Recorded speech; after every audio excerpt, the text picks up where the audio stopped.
Welcome to Inside Sim Racing episode 32. I'm Jessica Lopez. Thank you all for joining us live in the chat room. We've really been enjoying joining you out there as well, talking sim racing. If you don't see our names in the chat room, we are there, so feel free to shoot us a comment, ask us any questions. We got a big show this week. We're going to be reviewing Midnight Club and Moto GP 2008, both on the PS3. We got part 2 of Sean's interview with John Samai of ISI, and we got the Mod Squad, of course. Our top story comes from the Sim Factory, who released an update for ARA Sim Racing. This will now include the Michigan International Speedway, which I know a lot of you guys have been eagerly awaiting. There's been some major physics changes, including the addition of a cross member to the chassis, which will be available on the following tracks: Kansas, Nashville, Michigan, Montreal, Daytona, and Talladega Super Speedway. They've also got some new brakes, which will help aid in stopping on pit road, and an 08 pace car. Engine, tire, and shifter sound updates, as well as a bottoming out sound has been added.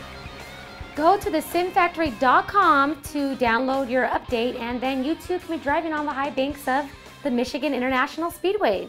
On to some Gran Turismo 5 news from GT Planet.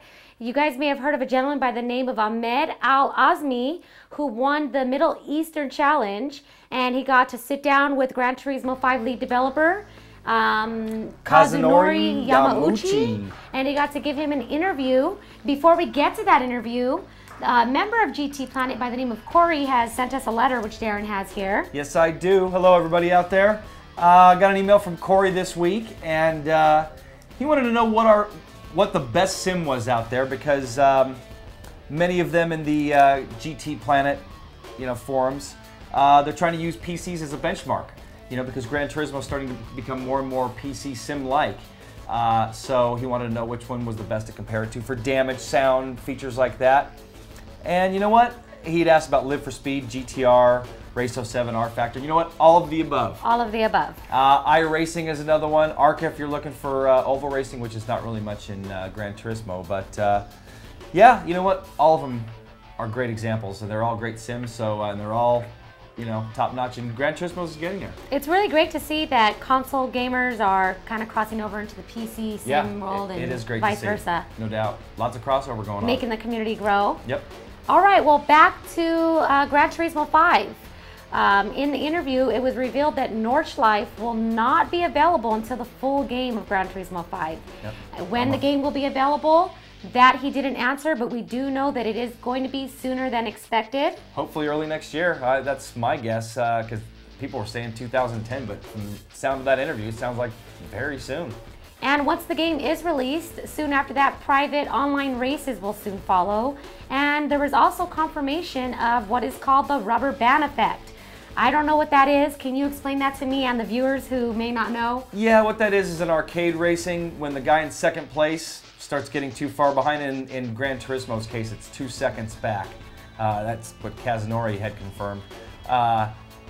Second place gets more grip and power. First place starts to lose grip and power, so that this rubber band effect happens. So it kind of tightens up the challenge. Exactly, tightens up the field. Exactly, makes it closer competition, which really isn't sim-like. Which will have the ability to turn on and off in Gran Turismo 5? Yeah, that's what he was saying. Yeah, I think some of the online races will be either rubber band effect on or off. So. And I also read in the interview about the Ferraris and the Porsches having damage control. I mean, not damage on one and the other. Yeah, Ferrari saying no damage to their cars, and Porsche saying that they're okay with it. As a matter of fact, we had Ferrari Challenge, and haven't actually got to give it a try yet too much. We tried it for a few laps, but Sean, do you remember seeing damage on that? I don't remember. We're gonna have to go check it out. You guys should let me try it. I'll for sure find out if it has damage or not. Good point. Yeah, there we go. Real quick. Yeah. Okay, well, let's actually go. Maybe a little later we'll go check that out. Well, congratulations to Ahmed for winning the Middle Eastern Challenge, as well as scoring an interview with the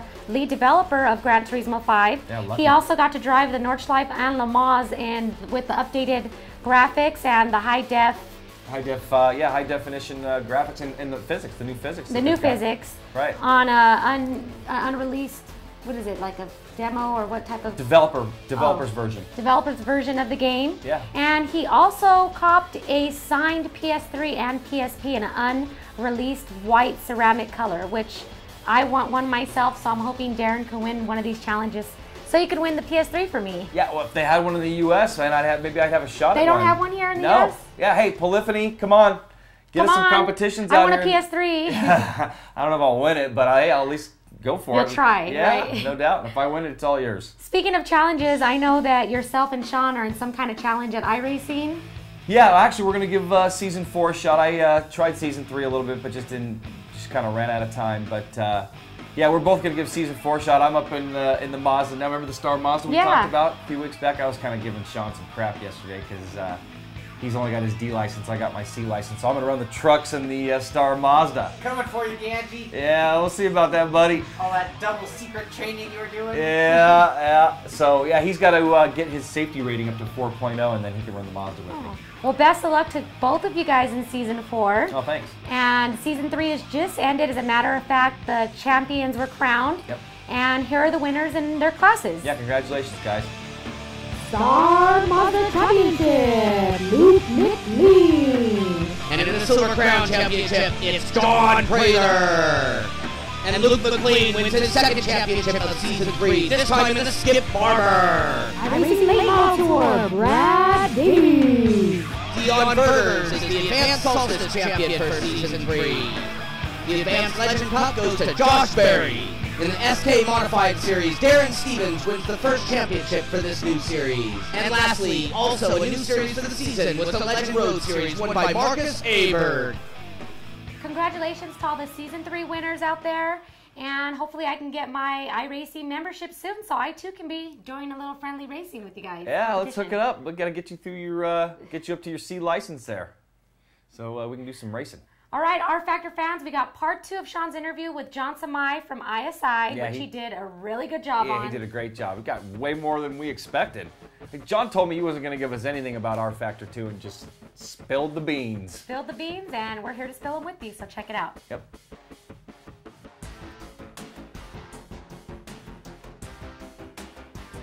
How do you feel about the success overall of rFactor? I think rFactor's done really well, and in a lot of ways better than I would have thought. When you talked about mods and you like the way they pushed it, do you feel the same way about what these other companies have done with your sim or the base of your sim? Oh, absolutely.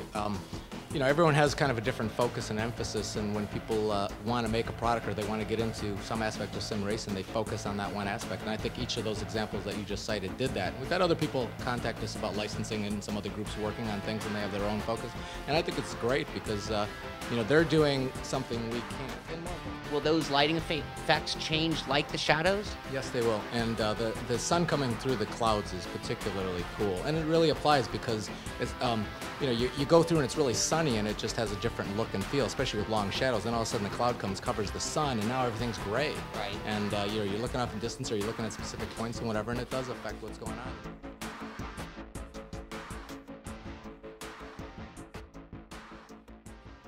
Okay, now, and when you, I'm kind of getting ahead here, when you do package it up and put a bow on it and make it for sale, is it going to be called rFactor 2, or are you going to have a different name? Do you, any thought given to that yet? That's a good question. You know, I needed to have a directory name on my folder, and we just joked around with some names, and somebody came up, it wasn't me, with rFactor Wide Open. That's what it's called on my computer, but I know that's not what it's going to be called. You know, a lot of things when I give them to other developers that are working with us, whatever, I label it rFactor 2 just so that we know the difference. Our repository for assets and whatever is called rFactor 2. Right. But what it's really called isn't that important. Okay. You also talked about the evolution. I'm going to kind of focus on the title, and I don't know if you gave it the title G-Motor 2, which is sort of what, I don't know, Wikipedia would call the engine of rFactor. I know that's the engine that at different stages, we talked about this a little in advance, that other companies have used. When you get to the point that you would call it rFactor 2 or rFactor Wide Open, is that, I know you just sort of talked about it as an evolution, is that going to be kind of thought of as a G-Motor 3, or do you guys not even look at it in those terms? We don't really look at it in those terms, but if we were to package it up and use it to either license it to someone else to use or use it for a completely different product, we would then label it as rFactor 3. Enough has changed since the previous line of products.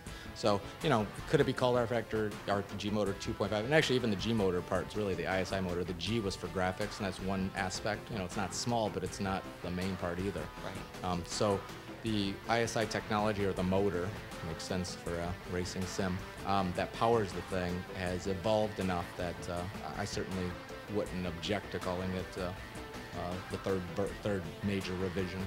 Okay, excellent. Will it continue to be moddable like rFactor? Will it be the same process? Do you have anything up your sleeve in that department? Well, I can't say it's up our sleeve as if it's you know, a radical change.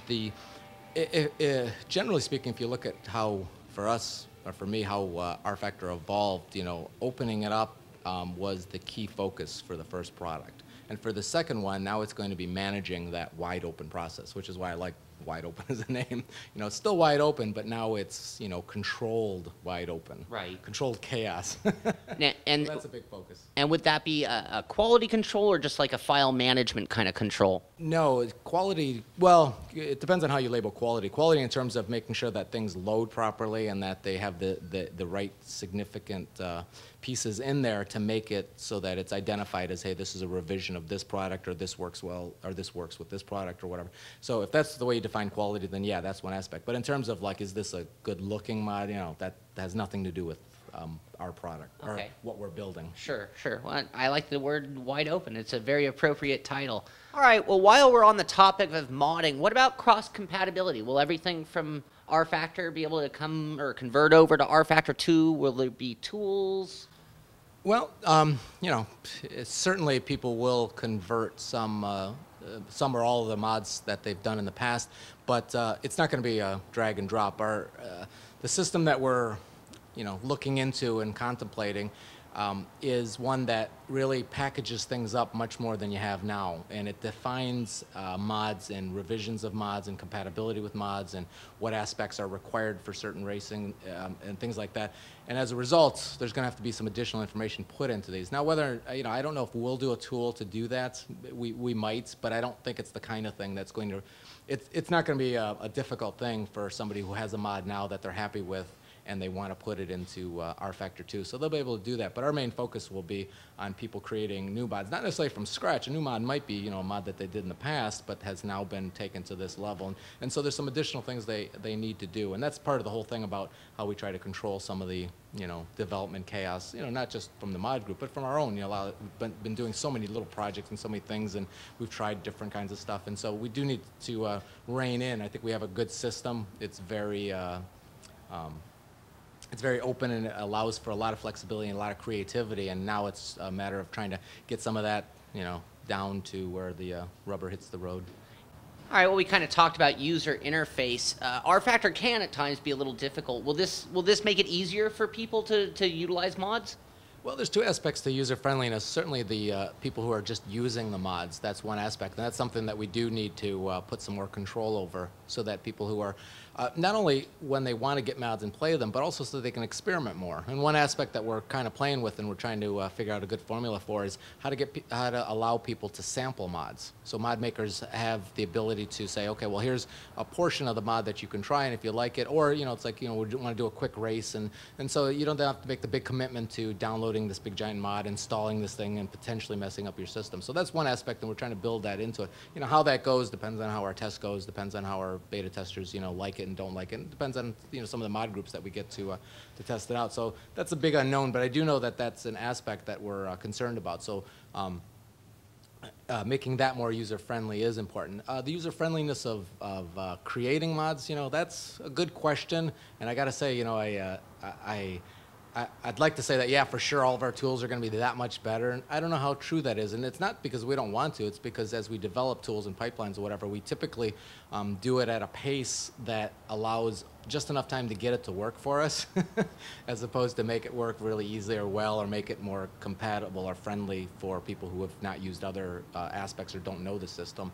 I mean, I'd like to say that we're going to spend a lot more time on that, but I don't know how true that is given our limited resources. So on the user-friendly side, making it better for users is a focus and an emphasis, and something that we're actively working on right now. How it pans out, you know, has yet to be seen, and so it's it's something I'm looking at and actually very interested in. It all goes to you know, the whole aspect of modding and how we started out and where it's going. And you know, this is kind of the, in my mind, kind of the next aspect to it. But it's not the final thing. It's not like, you know, this is going to be perfect and now modding is, you know, done. I mean, it's always a work in progress. Right. Okay, well, I just want to clarify one point there, and I want to make it real clear to everybody that everything we're talking about right now is really stuff that you guys are toying around with. I mean, in research mode. Yeah, and now you said like sample a mod, so would that be like a RF mod light kind of thing where you'd get a lower download and you maybe be able to get to see some features but not have to download the entire mod? Is that kind of what you mean? I don't know about see some features, but more a matter of, you know, in the past we've created our racing series as kind of a full-featured and lots of tracks and cars and, you know, different events and whatever.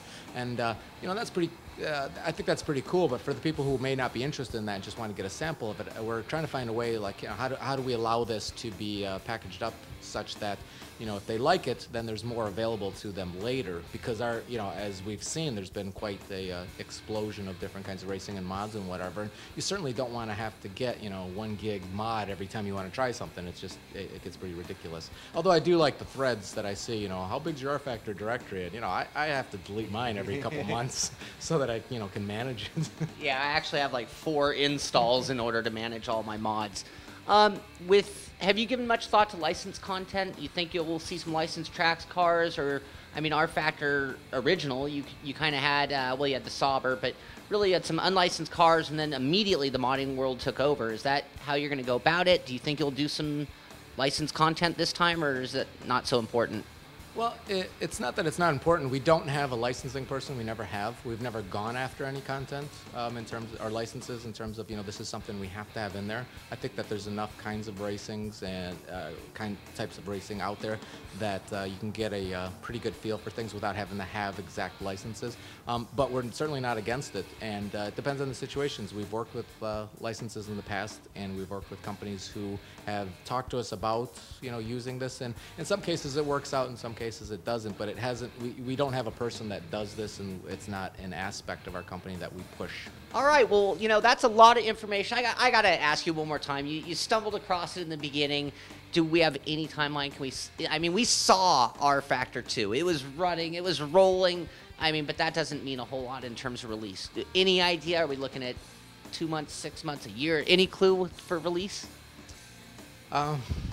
No, I have no idea. It's certainly not 2 months. Right. It's probably not 6 months. Okay. Okay. But like I said, we saw it. John, thank you very much for your time. John Samai of Image Space Incorporated. And thanks again for letting us all know about rFactor 2. You're very welcome. Thank you. Great interview, Sean. It is time for a quick commercial break.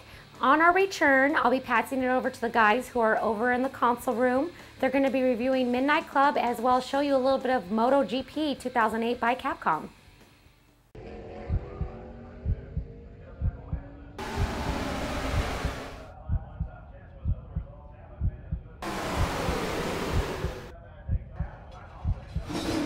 3 wide on the inside, clear outside.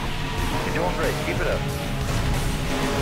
White flag, 1 more lap. Go low, go low. You're going on the wall.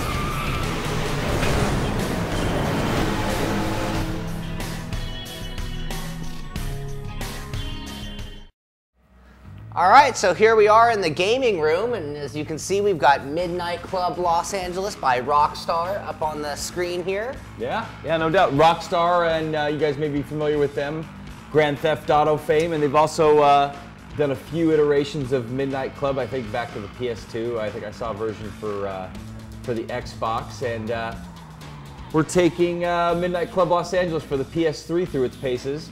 And for those of you who haven't figured out, we're in Southern California, so this is like our home turf game right here. Yeah, and what's really cool about this is Streets of LA, and they've modeled it fairly close. I mean, it's like a chopped down version, but lots of different cars to choose from. You know, we've, you know, Sean and I were sitting here playing this earlier, and I said, you know, this is like Grand Theft Auto meets Fast and the Furious, the movie. On crack. Yeah, really. And yeah, I gotta say, this game is more impressive than I expected. First of all, Logitech Driving Force GT. We've used this for the review. Got it in the old mule here.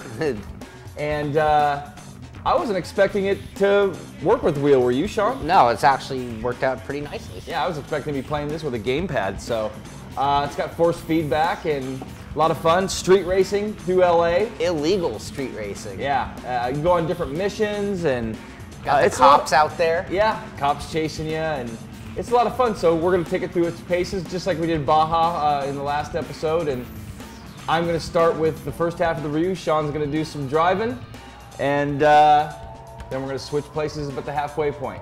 Here we go. Climb in right now.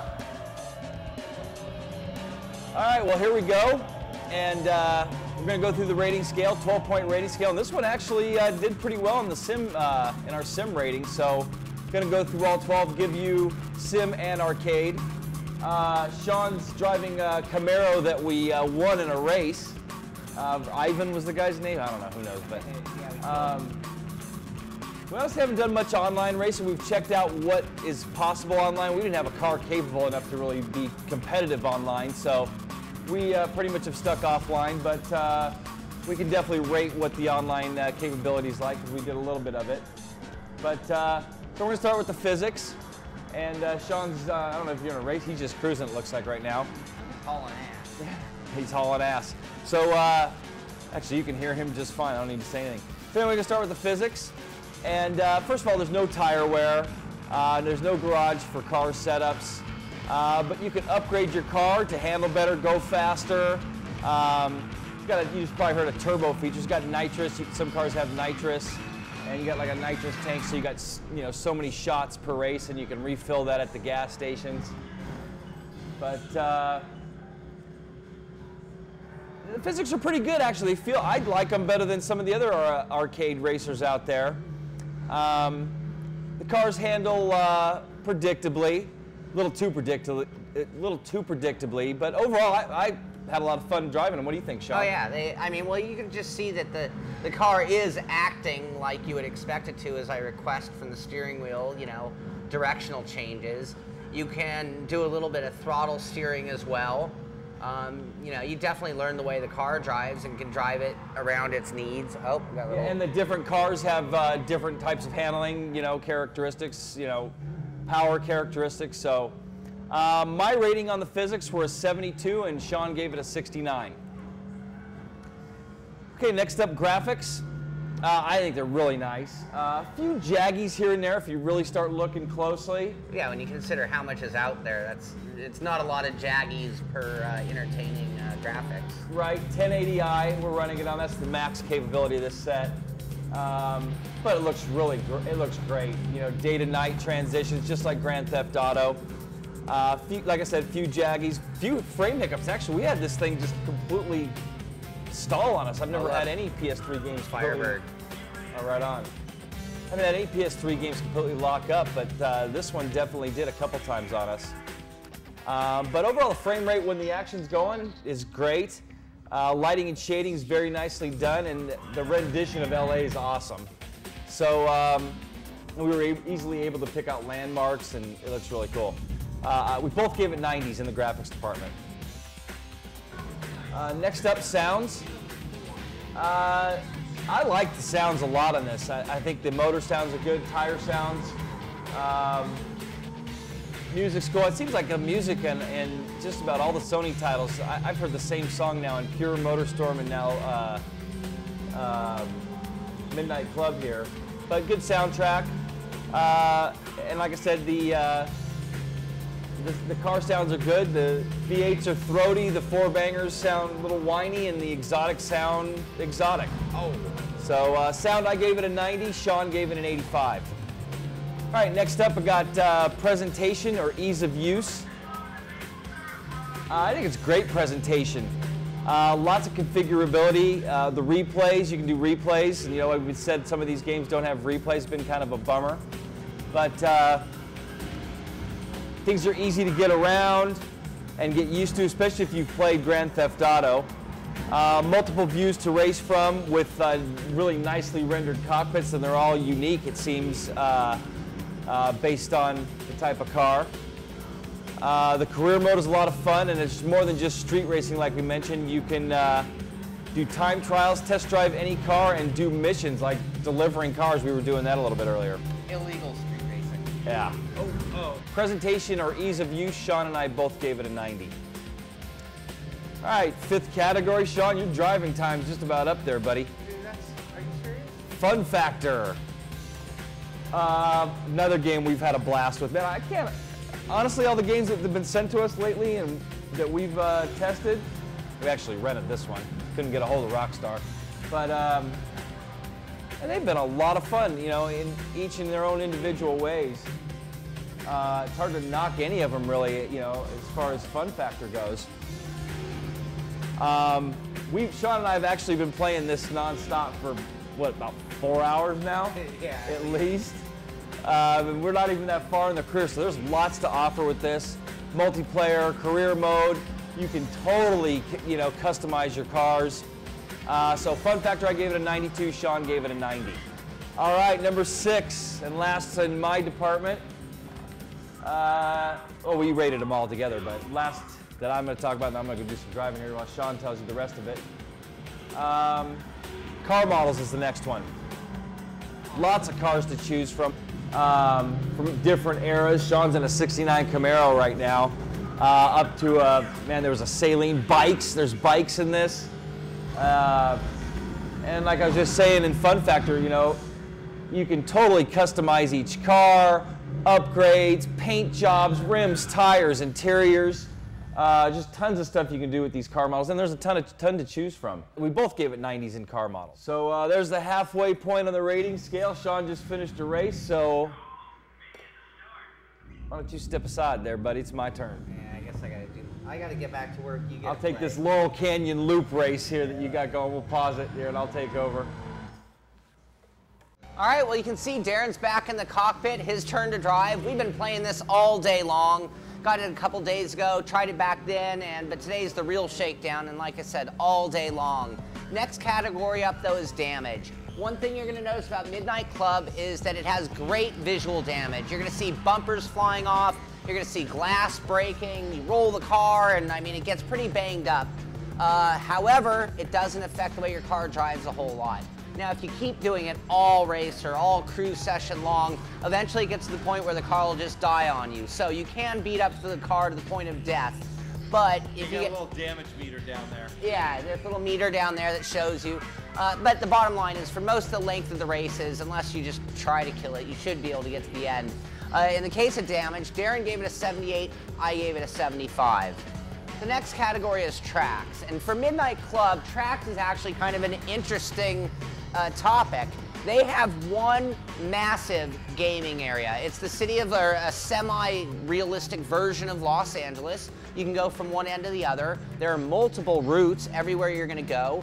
You'll get in these races and they'll put little fire things up for you to see where you're going. See right here. There you go. And that is the race course, and it's just a random course through, well, I mean, there are specific courses, but randomly through LA. And shortcuts. There are shortcuts, jumps, go through malls to get there, whatever it takes. And you can go as far off course. There's no like reset, like, you know, some arcade games you see. You go off course, you're done. Yeah, and you're miles out of the way, and everybody else finishes the race, and you're nowhere near the finish line. So it's a very unique theory for a racing game, open world for a racing title, and that's really cool. The other thing is, it's Southern California, it's Los Angeles, and you know, if you know it or you've seen it on TV, you're gonna see things like Carney's hot dogs, Pete's hot dogs. Well, I'm into the food, I guess. All the big common things, Tower Records. I love burgers. John's the Burgermeister. So for tracks, Darren and I actually both gave it a 90 for their effort in tracks. Back to damage, I think it does affect. I'm pretty beat up and my car's not going as fast as it seems it should. All right, well, so maybe we got the damage might be taking a little bit of But that. you can beat, like Sean likes to say, you can beat the snot out of it. And comparing it to a sim title where one good run-in with the wall would end your game, in this case, you can get away with quite a few. So, you know, the damage is definitely there. So there we are, back to damage. Next category is multiplayer. Now multiplayer, we didn't get enough chance to really get out there and see how good the competition was. When we did get out there, we did notice that we didn't have a good enough car to compete against what most guys were running. So we showed up to a gunfight with a knife. Yep. And that doesn't work out too well. However, they do have some really cool things. You can do the cruise mode that you can do where you just go around and you look for somebody, a competitor, you flash their lights and you set up a race. I love the idea of being able to do that. Go into the open world, find other racers and set it up right there on the streets. Yeah, I'll win this race. The other option is setting up a ranked race like you would find on other racing type games for the PlayStation. So anyway, the multiplayer is pretty cool. We both gave it an 85 in that department. The next category is AI or offline play. And in this category, again, we have a little bit of good and bad. When you're in close proximity with the AI guys, they are really tough. They bang you, they battle, you'll be driving, you'll feel them bump you from behind. They'll definitely try to keep their lead over you. However, should you make a mistake and fall back, it has that rubber band effect that we've been talking about more and more in Sims. So if they get a half mile, a mile ahead, they will virtually come to a stop or just basically slow down to a crawl until you catch back up. Once you get within the proximity of the finish line, though, all bets are off. They seem to race pretty hard for the line. But there is some good fighting out there. If you get the track down and you're really on fire, you're going to beat them no problem. They'll catch up to a certain extent, but you know, if they have the faster cars, it's pretty much the only way they're going to get by you. You have equal cars, and it's hard for them to get to, you know, you pretty much got to for sure win. But again, you can see Darren's racing them. Every time we've been showing footage, it's us racing them, so they're there competing against you. It's pretty good. Darren actually gave it a 78, and I gave it an 80. Next up is force feedback. And Midnight Club has some cool effects, and I think effects is where they really draw the line or focus their energy. So when you hit a curb or get hit by a car or go over the cobblestones, you're going to feel a lot of that in the wheel real well. However, when you're going around corners getting loose like that, it's not doing as much help there as other Sims might provide. It does help a little bit, though. You can feel it. Yeah, it's definitely there, but it's not its greatest asset. I think they did more energy, and like the cobblestone effects are amazing. I was really, I mean, I was pleasantly surprised at how good it was. I mean, I was like I was saying, I was expecting a gamepad, and we got force feedback wheel. Sure. So wheel work, force feedback work. Yeah, that's actually pretty good for a console. The other thing we did find out is that the force feedback actually is quite helpful when running the motorcycles, which is a whole nother experience in this game, quite deadly. So with that said, for force feedback, Darren gave it a 75 and I gave it an 80. And the final category is cost. Now Midnight Club comes in at the typical $60, which seems like every console game nowadays comes out at $60. Compared to a PC title, that's actually a little steep. For consoles, it's right in line. You get the wide open terrain, which is fun. You get a ton of cars, you get great graphics, a good storyline. There's a lot to it for that $60. In addition, you got good multiplayer, so it'll keep you busy for a long time. In the category of cost, Darren and I both gave it an 85. All right, well, that's all the categories. What's really amazing is that Darren and I usually come in pretty close on scores. We always score the games separately, but in this case, looking at it as a simulation, Darren came up with an 84.58, and I gave it an 84.08. So very good scores and very close between us. So in the arcade category, Darren gave it an 86.8, and I gave it an 86.0. You can see, once again, the scores are very close between us, and again, very good scores for Midnight Club. Very, very fine game. So Darren, I think that about does it. You want to hit pause, get over here, and we'll kind of give some final thoughts? yeah, I guess I was just about to race that vet right there. Oh, look at that. All right, so there's our review of Midnight Club by Rockstar, Midnight Club LA. And man, I definitely recommend it. I had a blast with it. Yeah, I had a really good time, and Cool career mode. doing the whole illegal racing. Dude, we You need to got get a cops cop. coming after We you. need to both have. He just got an Xbox 360. I got the PS3 here, man. We need to get like the same console here so we can do some of this against each other. But Definitely. yeah, this is a lot of fun. I definitely recommend it. A lot better than I had expected. You know, I had a lot of fun driving around in Grand Theft Auto, but this just takes it to another level. Yeah, it's kind of when we played Grand Theft Auto, we actually always thought, oh, what if you can have a cool racing game out of this game? Yep. So anyway, that's Midnight Club. We're going to get rid of the rig here and put up Moto GP 08. little motorcycle A racing. little preview of that for you guys for the PS3. All right, we got Moto GP 08 by Capcom booted up here. Sean's going to just be chilling and running some laps here while I do a little bit of talking about it. For those of you that are familiar with the Moto GP series, it's got all the riders, all the bikes. You can start a full career mode, start in the 125s, and then work your way up to the 250s. It's pretty cool. It's definitely more on the sim side than anything. You know, some of the arcade style things are if you wreck, there's really no damage, and if you wreck, it just kind of does the flash and the reset thing. Watch, you're gonna see it right here actually. Sean just wrecked. There's the reset. That's, you know, it's half arcade, half sim. Physics, you got simulation mode, advanced, and arcade. And the sim mode, man, that bike really gets loose coming off the corners. So it's pretty cool. Tracks are modeled, it seems pretty realistic. It's a pretty cool game though. I would definitely recommend it for a rental so far. And Sean's brother Greg's been really putting it through his paces, so we're gonna get some ratings from him when we do our full review. At least we hope we are. Greg, if you're watching, we need some ratings there from you, buddy. So anyway, Moto GP 08 by Capcom. We're gonna be showing you more about that, more about this title in some weeks to come here. But got some time, go ahead, you're a Moto GP fan, go ahead and definitely check it out. Go get a rental and see what it's all about. I'm Darren Ganji for Sean Cole. We're going to send it back to the booth and finish off episode 32.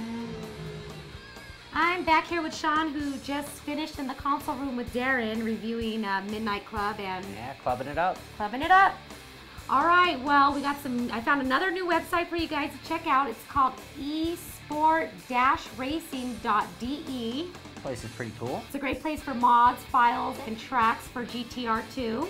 Check it out when you have free time. And speaking of mods, we got the Mod Squad Rapid Fire this week, as always. Starting off with Bruce's animated helmet, Cam Views 1.0. This mod for rFactor will put your head right into the helmet, looking through the visor just like a real driver. Mad Cow is back at it again with ovals, and this time he's released Buxton 1.0.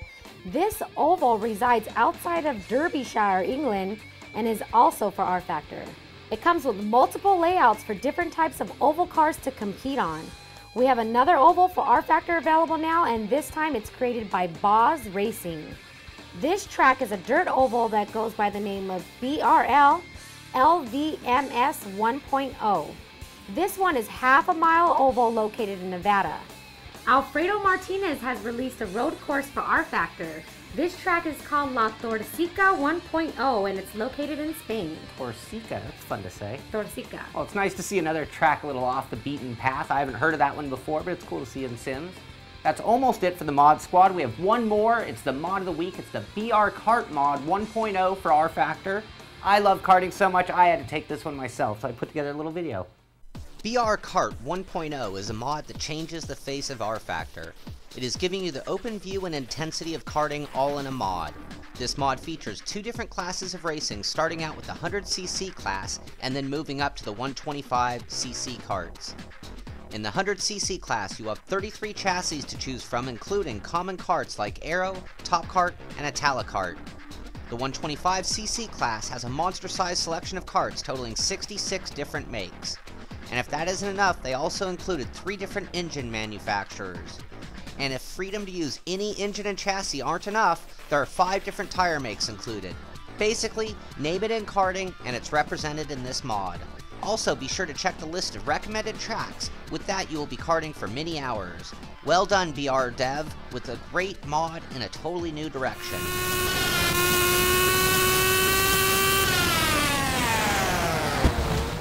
Great stuff, Sean. Thank you very much. But you know what was not great stuff was last week I kind of screwed something up. We were talking about the MMG Racing Challenge, and I accidentally put up photos of the World Super Grand Touring mod by Racer's modding team. You know, we try real hard to get it all right. Sometimes we do mess up. So my apologies to both of those groups. They both did a great job with their work, but let's keep it separate and everybody gets credit for their work. We're sorry about that, and that's going to wrap it up for episode 32. We will be back to join you on Friday the 21st. We will not be airing a show on Friday, November the 14th. So make sure you tune in on Friday, November the 21st, same time as usual. We have a lot of other stuff we're going to put out in that little in between meantime. then. Yeah, in between then we will have some other things coming out. So always make sure to subscribe to our YouTube channel so you can be notified of our shows instantly when they are released. And if you are watching us on YouTube, make sure to check out our website sometime. It's www.insidesimracing.tv. That's going to do it. Thank you all for joining us if you're in the chat room. Remember, if you don't see our names, we are there, so feel free to talk with us. Anything sim related, chat it up on your Chat Masters 2000s. Thank you for joining us. I'm Jessica Lopez. Sean Cole. Darren. Bye. Bye-bye. Peace out.